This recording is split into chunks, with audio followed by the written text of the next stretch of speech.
burnt in the ward. But I guess maybe those buildings are all burnt down. Well, because no one was there to fight a fire. Burn down, yeah. I mean, you'll have the same conditions. This particular house that I'm thinking of was partially burned during the war. During the war. And that was that being.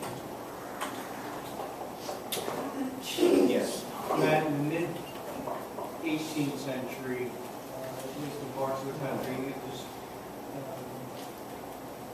they typically omitted the white coated plaster when they were going to wallpaper. Right. Was that common, and did that continue into the 19th century? It was common, and actually that room at Farmington with that crazy wallpaper, that was how I knew that both the principal parlors were papered, because everywhere else there was a white finish coat for it to receive paint, but not in the parlor or the dining room. It was just the brown coated plaster, and there was adhesive on those surfaces. Yeah, it was a way to save money. Yes, sir. Where could you receive professional education on this, the conservatory aspect of painting? And also, what would you attribute your life knowledge of the subject? More to experience than to professional education, or?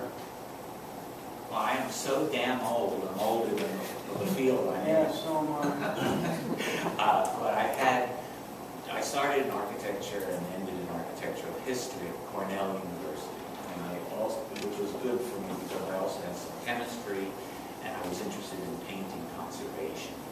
And then I got this job at the National Trust for Historic Preservation, largely because I was a good draftsman. It had nothing to do with paint, and I had no idea I was going to end up looking through a microscope for most of my life. They sent me to the McCrone Research Institute in Chicago, which trains the use of the microscope in all fields.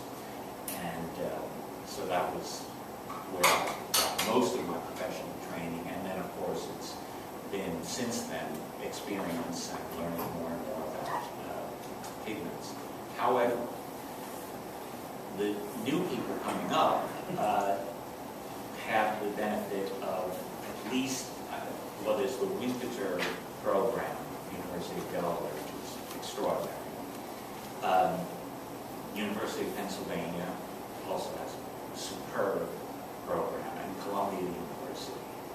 I guess those are the three that really address architectural conservation in a much more organized manner than I have ever had. Thank you. Yes. The pink paint on the Armis buildings, were the mortar joints picked out in white, or was it just a solid pink paint all the way across? I think it was just the pink paint. Though that's a good question, because many houses, and also I should have mentioned that paint is a milk paint. Okay. It's lime and milk are the basic components. So lime caseinate is the chemical term. But in that case, there was no indication there was any penciling of the joints. But very frequently you will find either the same type of milk paint, sometimes emulsified with oil added, which there are recipes for, and it actually works. I've made it. It's just kind of amazing. You just pour the oil in and instead of the water.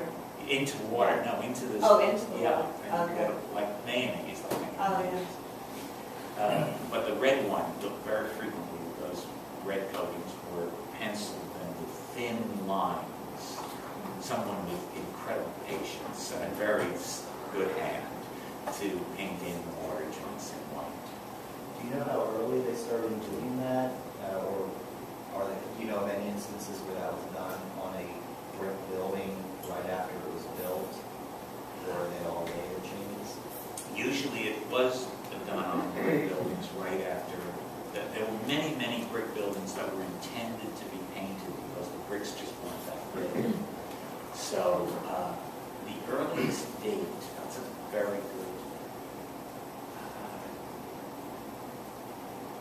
I would say in the first, certainly the first decade of the 19th century. And it's probably earlier, but I'm just not aware of. Did they do it for any other reasons other than the quality of the brick? Was it a status symbol? Was it a refinement that they did? Well, I think certainly it was, they were conscious of the fact that the thinner the mortar joint line, obviously the better the laying up of the brick and so forth and so on.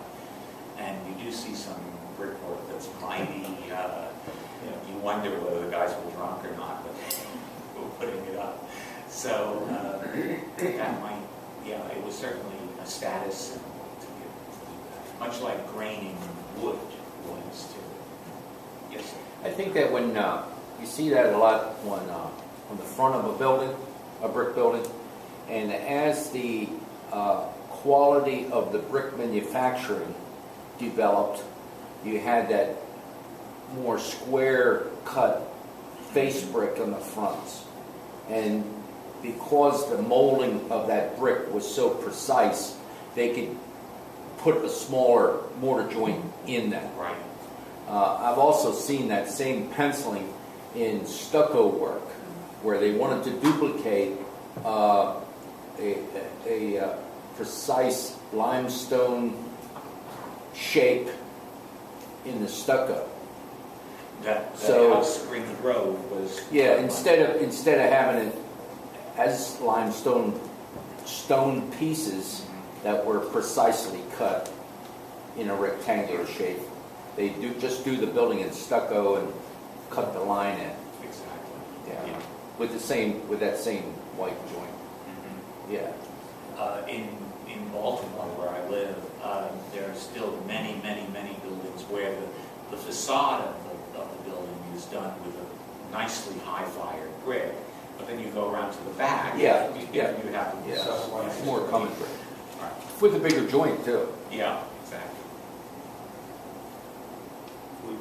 Would you be able to pick out surface particulates just as you would with paint in brick to see if there was an extended period of time where it was unpainted before, or is that harder? It's harder to really say that conclusively, but sometimes you can. Yeah.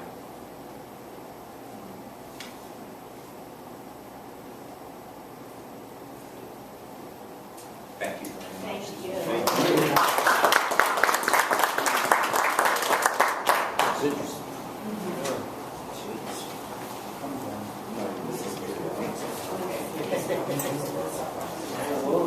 Jeez.